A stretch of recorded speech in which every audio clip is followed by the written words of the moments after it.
yo exponía que la Suprema Corte va a tener que definir si está del lado de la justicia o del lado de la impunidad. Y para que quede claro esto que estoy exponiendo, ¿por qué no cerramos hablando de esto que publican ustedes en la revista Contralínea? Los crímenes por los que el expresidente Salinas debe ser juzgado, mi querida Nancy. Pues sí, mira, en esta columna hice una revisión exactamente de Carlos Salinas de Gortari, pero también hablo al final muy brevemente de los otros expresidentes, porque en realidad no solo es Salinas o no solo es Felipe Calderón y Peña Nieto, ¿no? Porque a mí me sorprendió cuando fui a firmar esta solicitud ciudadana para que se les juzgue a los expresidentes, que solamente se mencionara a ellos tres, ¿no? Cuando también Ernesto Zedillo, por supuesto, y Vicente Fox le hicieron muchísimo daño a México. Estamos hablando, por ejemplo, en el caso de Carlos Salinas de Gortari, cómo se enriqueció la familia Salinas de Gortari a costa del erario. Todo el mundo conoce, sabe del hermano incómodo, ¿no? O sea, de Raúl Salinas de Gortari, como es el emblema de la corrupción de ese sexenio, ¿no? O sea, la partida secreta, cómo se manejó, pero no solamente era la partida secreta, o sea, se hicieron muchas cosas contrarias al interés nacional, ¿no? Todo el programa este Solidaridad, cómo se gastaban el dinero en realidad en otras cosas y no necesariamente en lo que se requería para Diconsa y Liconza, vendían maíz de muy pésima calidad, azúcar, arroz, etcétera. Entonces, era un daño real a la salud de las personas, ¿no? También está todo el asunto de las privatizaciones. Hay que recordar que precisamente con Carlos Salinas de Gortari se privatizaron los bancos que después generaron la deuda con Cedillo del Fobaproa, ¿no? Se privatizó Telmex, esta parte donde se dice precisamente que gracias a este momento histórico se generaron un puñado de ricos y muchísimos, muchísimos pobres, es justamente en este momento del sexenio de Salinas, ¿no? Cuando remató los bienes nacionales y o sea, bienes nacionales que se decía que no funcionaban, que no operaban o que estaban disfuncionales en un contexto como el que se vivía en aquella época y que la iniciativa privada iba a saber qué hacer con ellos. Y no era cierto, o sea, en realidad se estaban generando negocios, ¿no? Y era el principio de todo el saqueo. El saqueo nacional, ¿no? El principio en realidad se empezó a vivir con Miguel de la Madrid, pero digamos que el momento cumbre fue precisamente el sexenio de Salinas, continuó con el sexenio de Zedillo y ya se fortaleció totalmente en el sexenio de Felipe Calderón. Entonces, bueno, estamos hablando de estos dos momentos terribles para el país, que es todo el tema de cómo se manejaron los dineros públicos a partir de todo esto de la partida secreta, pero también cómo se manejaron la CONASUPO, DICONSA, todas estas empresas que eran, digamos, para el apoyo popular y al final acabaron siendo para el apoyo de familias que se enriquecieron a costa del erario. Por supuesto, también está todo el tema del Ejército Zapatista de Liberación Nacional, cómo se trató al principio este levantamiento armado de una parte olvidada, ¿no? Que eran los indígenas en Chiapas y que ya no soportaban más, ¿no? Esta situación, ¿no? También recuerdo en esta columna, por supuesto, el tema del magnicidio, porque no hay que olvidar que muchas cosas se resolvían asesinando a personajes políticos que de alguna manera se oponían a las políticas o que tenían una idea distinta de cómo atender la vida pública de México, ¿no? Entonces recuerdo el magnicidio de Luis Donaldo Colosio y por supuesto la sombra que hay siempre de duda de la mano del expresidente Salinas. Sin embargo, bueno, yo te decía, Vicente, que no hay que olvidar que también los otros presidentes tienen lo suyo, ¿no? Dentro de esta historia y por supuesto que Ernesto Zedillo tiene toda la carga del Fobaproa que vamos a seguir pagando todos los mexicanos hasta no sé Así qué es. año, me parece que 2075, una deuda de unos pocos que se socializó, ¿no? O sea, en vez de que quienes debían de asumir esa deuda la pagaran, incluso que pisaron la cárcel, muy pocos llegaron a la cárcel, como se sabe. En realidad fuimos todos, ¿no? A los que se nos carga la mano, pero no solamente está eso, no solamente es el rescate de los bancos, sino también estuvo el rescate de todo el sector carretero a través de un fideicomiso que se denominó FARAC. Está, por supuesto, todo el tema de privatizaciones. Una de las más importantes es la privatización de los ferrocarriles nacionales, que se dio justamente en la época de Ernesto Zedillo, que pareciera que pasa desapercibido, que es un presidente que nadie señala, que nadie apunta como si hubiera sido un buen presidente, cuando no, o sea, ha sido uno de los peores presidentes de este país.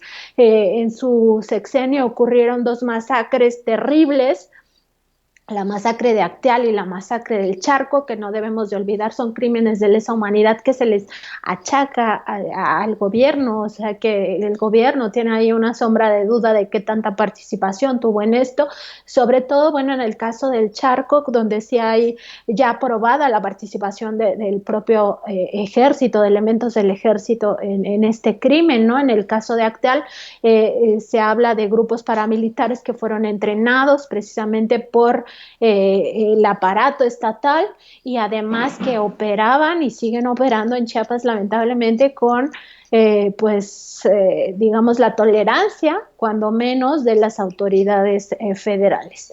En el caso de Vicente Fox Quesada, bueno, hay que hablar de su familia, sobre todo los hijos de Marta Sagún y todo lo que hicieron en su momento en Petróleos Mexicanos, por ejemplo. Nosotros tenemos muchísimos casos documentados de cómo los hijos de Marta Sagún gestionaban negocios en Petróleos Mexicanos a costa del erario nacional, pero también digamos que él mismo, o sea, su parte como gobernante de cómo deliberadamente influyó en las elecciones para que quedara Felipe Calderón, también casos de corrupción emblemáticos como el caso de Enciclomedia, ¿no? Todo el dinero que se robaron en ese sentido, y bueno, ya qué decir de Felipe Calderón, que es el máximo criminal, me parece a mí, que nos ha metido en una de las peores crisis recientes que pudo haber vivido México, superando por mucho todo lo que se conoce como el periodo de la Guerra Sucia.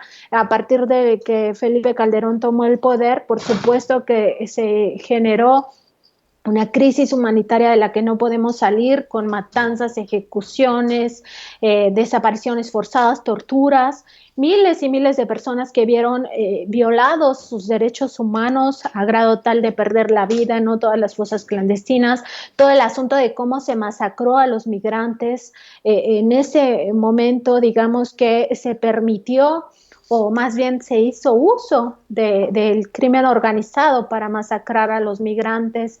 Está todo el tema, por supuesto, de Rápido y Furioso, la iniciativa Mérida, cómo se sometió totalmente al interés de Estados Unidos a este país, su propio proyecto México 2030, del cual yo di cuenta en un amplio reportaje en 2010, lo publiqué, donde se habla de cómo iban a terminar de privatizar todo y cómo su plan de estos personajes siniestros que han estado en el poder era que en 2030, por ejemplo, mexicoamericanos gobernaran México. En fin, o sea, hay demasiadas cosas, ¿no? Y en el tema, por supuesto, de la corrupción, estamos hablando de todo la estafa de luz, por ejemplo, ¿no? Que en realidad se llama Estela de Luz o se le conoce como la suave crema, que costó un dineral, que no sirve para nada, que realmente fue un negocio para privados, ahí se llevaron una lana, o la fallida, inexistente refinería Bicentenario, que se gastaron también muchísimo dinero en ella y al final solo tuvieron la barda perimetral que no sirve para nada porque al final ese terreno ya se perdió, etcétera, etcétera. El caso de Odebrecht como también tuvo incidencia en su sexenio, en fin. Y ya, bueno, finalmente llegamos al sexenio de Peña Nieto, hablando de todos estos crímenes de lesa humanidad con Tlatlaya, Ayotzinapa, Tanguato, que son heridas que quedan abiertas en una sociedad y que todavía no sabemos cómo vamos a acabar procesando toda esta violencia, ¿no? Pero no solamente eso, en el caso de Peña Nieto hubieron, pues, digamos, toda esta serie de rapacidades, ¿no? El ejemplo emblemático sin duda va a ser Petróleos Mexicanos, por lo que ya se ha documentado. Nosotros en Contralínea hemos documentado muchísimo de cómo se operó con las empresas privadas de Pemex en paraísos fiscales, algunas compras agronitrogenados, Fertinal, hijos de J. Barreras, pero no solamente eso, ¿no? El caso de Pemex va a seguir dando de qué hablar, justamente porque vamos a en febrero tener el juicio contra Emilio Lozoya Austin, donde van a empezar a circular ya todos estos videos que presentó. Vamos a ver todo digamos que la carnita de sus declaraciones, que ya de por sí fueron escandalosas cuando se filtró el documento de su denuncia, pero vamos a seguir viendo cómo se operó en el sexenio de Peña Nieto, ¿no? Por supuesto están otros casos documentados por otros periodistas como la Casa Blanca, etcétera, etcétera. Entonces estamos hablando de 5 expresidentes que le han hecho muchísimo daño a este país y que por supuesto que deben ser juzgados para que México tenga un poquito de justicia. O sea, ni siquiera estamos hablando de que con esto ya vamos a dejar de ser el país más impune, etcétera, etcétera, sino más bien estamos hablando de que pues podremos tener un poco de justicia dentro de todo esto tan malo que nos ha sucedido a lo largo de estos años, ¿no? Que no solamente fue acompañado con, o sea, no solamente es el saqueo, pues, sino que fue acompañado con una serie de violencias terribles para la sociedad mexicana. O sea, no hay que olvidar que en momentos donde se discutía la reforma energética, también se tenía una crisis terrible de derechos humanos que, impulsada desde el sexenio de Felipe Calderón, impidió a la gente movilizarse, porque cuando las sociedades tienen miedo, dejan de movilizarse. Entonces ya no hubo, por ejemplo, en el caso de la reforma energética, esta barrera social que impidiera que la llevaran a cabo, ¿no? Porque la gente estaba más preocupada por salir a buscar a sus familiares desaparecidos, porque estaba más preocupada porque no tenía empleo, porque estaba más preocupada en otras cosas inmediatas, en vez de ver hacia el futuro, ¿no? Entonces, nos han quitado mucho. Yo creo que estos expresidentes son criminales, no se les puede llamar de otra forma, los 5 son criminales y se les debe juzgar como lo que son y se les debe castigar por lo que hicieron. Y no solamente son estos temas es lo que ha salido a la luz pública, pero ellos tienen una deuda con la sociedad mexicana mucho más amplia que esto que estoy aquí tratando de resumir muy rápido, ¿no? En realidad son totalmente traidores a la patria y en general han hecho muchísimo daño al país, ¿no? Yo creo que no deben de quedar impunes. Ojalá la Corte falle a favor de la justicia. Esperemos que sí, y si no, pues también que se quede ahí en el imaginario colectivo en qué sentido falló la Corte, a quiénes defendió y por qué los defendió, ¿no? O sea, también hay que ver quiénes son esas familias que conforman este poder judicial, qué intereses representan, ¿no? Todavía tengo esperanza de que fallen a favor, ojalá que lo hagan y pues veremos, ¿no? ¿Qué pasa si realmente vamos a esta consulta? Yo también tengo confianza en que si vamos a esta consulta, la sociedad va a pedir que se juzgue a estos criminales. Mi querida Nancy, qué brutal e implacable resumen has hecho para Sin Censura. Yo por eso confirmo y reafirmo lo que propuse al inicio de este espacio.